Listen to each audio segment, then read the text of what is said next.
Welcome to the Summer of Tapestry mini course. In this class, we're going to focus on the color of something that catches your eye. I'll encourage you to spend some time looking at whatever interested you and see if you can figure out what colors are present. From there, we'll create some very simple tapestry designs that you can execute as you explore your inspiration. I want you to start with color because I don't want you to get hung up on form quite yet. Simplification is the key to weaving small things in tapestry, and it's so hard to let go of attempting to get all the details into a design. If you must add forms to your weaving, keep them simple. For this prompt, I'm encouraging you to watch for color. What colors catch your eye? What colors are around that color? You can start very simply and identify the major colors in your environment, perhaps the ones that speak to you the most. You can capture those with a photograph, or if you like to use other art media, you could paint or use markers or colored pencils to help you explore the colors while you're looking at them, or later from a photograph. You might not be able to replicate the colors with paint or colored pencil, and that's fine. The exercise of looking and trying to match them is all about learning to see and in part label something. You're unlikely to have just the right color of yarn anyway. Start with just a few colors.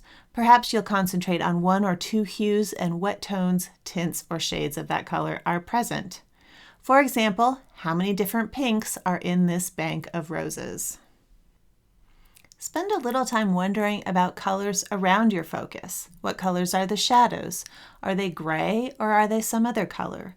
You do not have to capture all those colors, just notice them.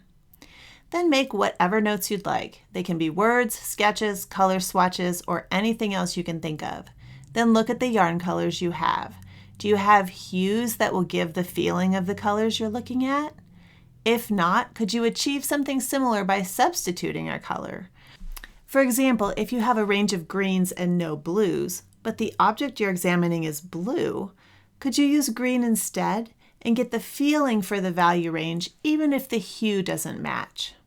Could I weave these pink flowers with yellow instead if I didn't have pink yarn?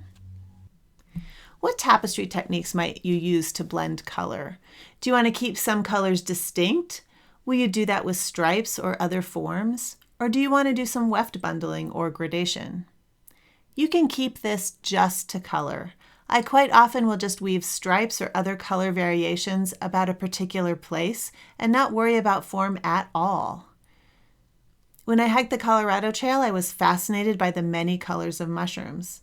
It was a rainy year and they were everywhere.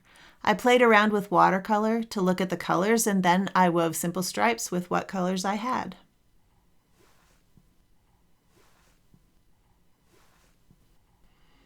A few weeks ago, I was clipping some roses from the bushes in the backyard and marveling at the colors of these flowers that keep coming back year after year despite my benign neglect.